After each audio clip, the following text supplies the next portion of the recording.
Howdy, folks. I'm Sweet Sleepy Duskwing, serenely snoozing beneath summer sunbeams. I'm Amber. And here are more summer sunbeams for us to snooze beneath. Amber, I've noticed a trend with many of these butterflies, and they all appear to be sleeping. Are you trying to say something about me personally?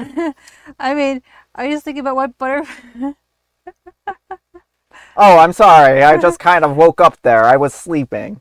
Let's get started. Alright, folks, and our first letter is titled, Am I a Jerk for Not Taking Back the Money That I Contributed to My Sister's Wedding 4 years ago, even though my wife is asking me to? Well, 4 years ago, I contributed about $25,000 to my sister's wedding. It was a gift from me, and I understood that it was a big gift, but I just wanted her to have a great wedding. And I had made it clear multiple times to my sister that I did not expect any kind of repayment, and that I just wanted her to have a good time. Since we were kids, she had always talked about having a picturesque wedding. My wife was understandably not the biggest of fans of me giving that much money as a gift, but the money ultimately came from my individual account, so I had the final say.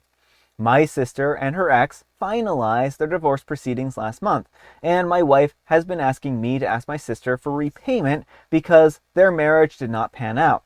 I told my wife that their marriage not panning out is irrelevant to my gift. My gift was for my sister to have her dream wedding, and her wedding was great. How their marriage panned out is irrelevant. We are financially very comfortable, and we have no need for $25,000. Am I the jerk? All right, folks, what do you think? Definitely not the jerk for not taking back the money. It was a gift, and you don't take back gifts. Like, it's not like the wedding can be undone and all that money can be recouped. And so expecting her to magically come up with $25,000, like, that's just cruel. And like, again, it was a gift. It was given. Now, the only place where I think OP might be a jerk is it sounds like he and his wife have different priorities when it comes to finances. And while I understand the $25,000 came out of his personal fund, with a purchase that big, it's kind of the territory of, like, unless you like if you are regular people and not like multimillionaires. They're not regular people. They said we have absolutely no need for $25,000. Oh yeah, I missed that part. This is chump change to this guy. He doesn't care about $25,000 like you don't care about $25 that somebody took from you. I mean, I'd still care about $25, but I mean, I would care about $25. You would care about $25. He doesn't care about $25,000. I think my mind was just so boggled by the $25,000 that I missed that line. It's his personal account. They apparently have personal accounts that are so full of money that he can give away $25,000 and be like, I don't care. It's $25,000. What do I need it for? So as long as his wife has an equally large account, Yeah. and it's not like she has no money and he's just like controlling all the finances. Yeah, I mean, the only place that I would be like have a problem with this is that if he was like financially abusive and controlling his wife, she didn't get any money in her account at all, and he's the one who gets to spend luxuriously however he wants, I would have a problem with it then. But it sounds like, I'm hoping, and I mean, we never get the full stories here, that they both have comfortable personal accounts. And, they, of course, are probably giving themselves some kind of, like, free spending type of money, Yeah. And, while $25,000 is a lot of money for a normal, household, if they're putting aside like a few, several $1,000s, a month, for instance, like for fun money or something, and that accumulates over time, I mean, it's $25,000 at that point in time, right? I don't know. It just seems like anyone who can have the gall to say, we have absolutely no need for $25,000 probably doesn't need that money. Yeah, my brain is just melting over that. There's a malfunction going on. Yeah. But I would happily take that $25,000 off of OP's hands. Yeah, I mean, OP, you get another $25,000 you'd be willing to part with. But let me know what you folks think. So anyhow, take care and good luck. And our Glash says, not the jerk. And I would ask your wife if she would reimburse your expenditures if your marriage didn't work out. And OP replies, that's a new way to look at it, and thank you for sharing that. I was pretty confused over the past few days. Alright folks, and our next letter is titled, Am I a jerk for getting my girlfriend and I evicted because of me footing most of the rent? I've never used Reddit and I'm a first-time poster. I'm at a loss as I'm writing this, so please bear with me. I'm a 30-year-old male and my girlfriend is 27, and we have been together for 6 years and living together for 4. We are not married, but it's been in the plans as she is the love of my life. When my girlfriend and I started living together, we were both working full-time and rent was no issue. Since last year, she has been starting nursing school full-time, so bills have changed. We sat down and had an agreement on the bills once she started her program. She pays $450 for car and utility bills, while I foot the $900 for rent. I don't have a car, so she is the one who gets me to work and back on top of her schedule. She only has been working twice a week, while I'm full-time. As of January, I started having issues with work and was slowly paying what I could per month. I got an eviction notice, but I kept making small payments to avoid having to go to court. I also told the apartment office to only call me on updates because I didn't want my girlfriend freaking out about everything while in school. I thought the payment by payment would work out, and I failed. The girlfriend answered the door last week while getting ready for school, and the landlord told her that we needed to be out within 4 hours. It was the worst way for her to find out, and I'm kicking myself from hiding this from her. We had a full apartment to pack up, and she was devastated. Not to mention, my girlfriend had to miss a week of clinicals, and now we are living out of a hotel because of me. We recently had a miscarriage, her mom passed away 6 months ago, and her whole family hates me after I planned on proposing this summer. I had a very strong connection with her family, but not anymore. And she cries that the trust is gone, and this could have been avoided had I told her. She also found out from the rental office that we missed a court date, and with her having frequent background checks in her program, that makes this much more unforgivable. She's a total wreck right now, and I can't even get up in the mornings. She feels like I've ruined her life, but half of me wishes that she would have worked more to help me out. But with her schedule, it wasn't doable. I know that this was wrong, but am I the jerk fully?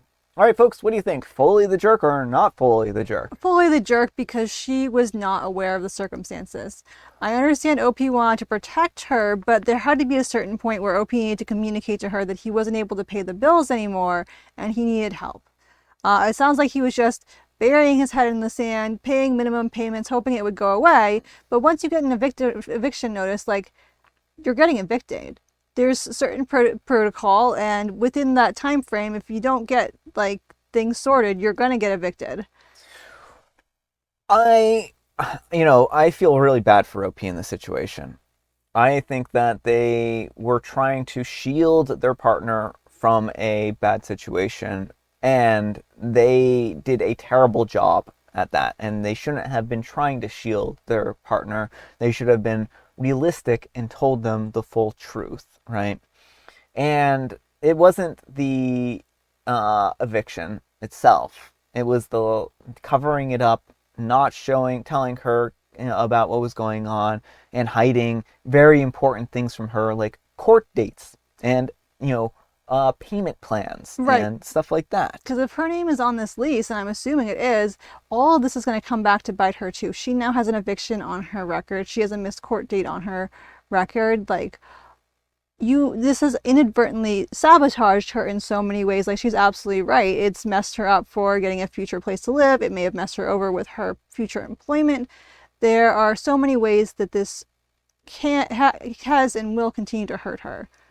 Yeah, the thing is, like, OP really didn't do themselves any favors by not telling their girlfriend. And, the thing is, like, I feel like OP isn't even taking full responsibility here, where they're kind of there at the end being like, well, if she had helped me out more. Right. Like, you didn't give her enough information for her to help you out. Right. She's not a mind reader. If she thought you had everything under control and you were actively hiding things, like telling the apartment complex, like, not call you unless they had like updates and whatnot, and like hiding the eviction paper and everything, like, how is she supposed to know that things are not okay if you're hiding all the evidence? Yeah.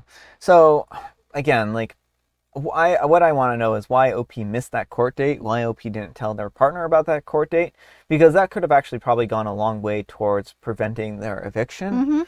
And because OP is already on a payment plan, and so if OP is paying the rent but not at a full rate, for instance, then like that gives the landlord even less power to evict them at that point in time, I believe, right? Yeah, I don't know. It sounds like OP was just paying a very minimal amount and hoping that would stall the eviction, but Yeah, because it takes months for evictions to go through. And mm-hmm. so that's what kind of boggles me here is that this isn't something that they could do in a weekend, right? And the fact that it sometimes takes like, depending on where you are, like I've thought that like the average was like 3 months. Yeah, it's a minimum of 30 days in a lot of places, but that's not like it will allow time takes more, but Mm-hmm. they have to give you at least, in a lot of places at least 30 days to vacate the premises. Yeah.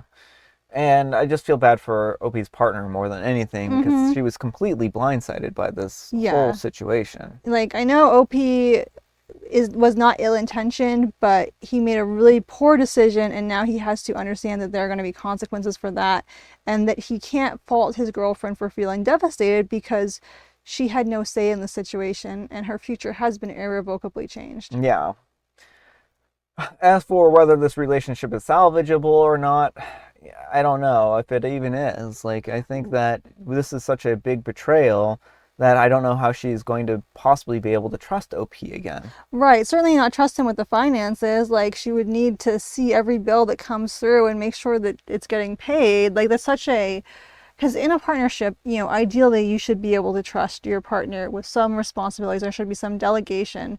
You shouldn't have to worry about whether the bills are going to be paid if your partner is handling them, Or if they're going to do taxes on time. or taxes on time. Some of these really important adult responsibilities that you have, right? So it's just like there are so many things that could go by the wayside if you don't have somebody on top of them in your relationship. And it just does not bode well for me to see this kind of situation. I think hopefully OP takes this as a lesson learned type of situation. As for the girlfriend, missing a court date for an eviction isn't the same thing as missing a court date for like a criminal defense, right? She missed a court date that she didn't know about. My biggest advice for her would be to be completely honest with why she missed that court date and why she, has an eviction on her, record here. Right. Well, and get on that sooner than later. Like, don't just wait for it to come up, like talk to someone in the program, like the director of the program or something, and find out what steps she should be taking. Yeah.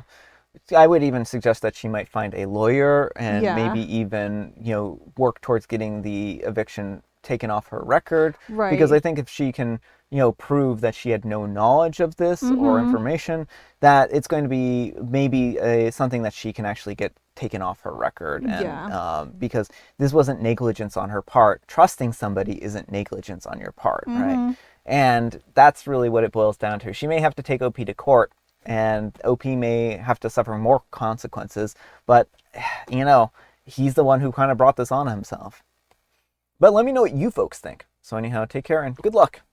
Alright folks, and our next letter is titled, Am I a jerk for not letting my in-laws use my son's social security number to continue getting food from food banks? Update below. My husband is a 30-year-old male and I'm a 31-year-old female, and we recently received a phone call from my father-in-law, a 54-year-old male. Apparently, for some time, they have been going to food banks to help out since my mother-in-law, a 53-year-old female, won't work since getting diagnosed with COPD. They have been telling the food banks that they have been taking care of their grandson, my son, and the food bank has been giving them food, but recently just started asking for my son's social security number so they can continue getting food from them. My in-laws have not been taking care of my son because we live over 500 miles away from them. We were shocked by them asking for our son's social security number because obviously the answer is no. My husband texted them back telling them that it's not going to happen and they have yet to respond. Am I the jerk for wanting to take this further and report them to this food bank for fraud and identity theft? Update, we have found the food bank and they do not take social security numbers. So we have locked and checked everything to make sure our son's identity is safe as well as ours. No social security number was given to them because we know better than to jeopardize our identity and our son's identity. We are going to confront them about what we have found and see if they will give us the truth so that we can see where we need to go from there. Thank you all for your advice, even the negative feedback. It has helped us find a conclusion to this mess. All right, folks, what do you think?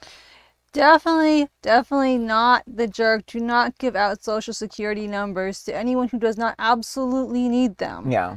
Like, there are places where, like you're filing taxes, you might have to give out a social security number, but you do not give out your social security number to anyone who does not absolutely legitimately need it. Yeah.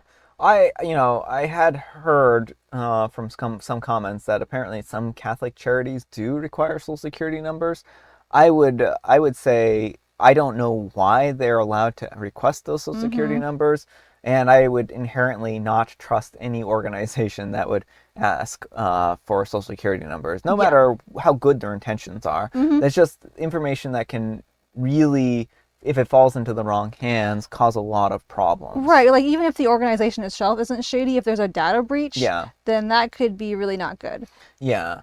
So I'm glad that OP trusted their gut here, followed up and found the food bank, and is going to confront their, these people.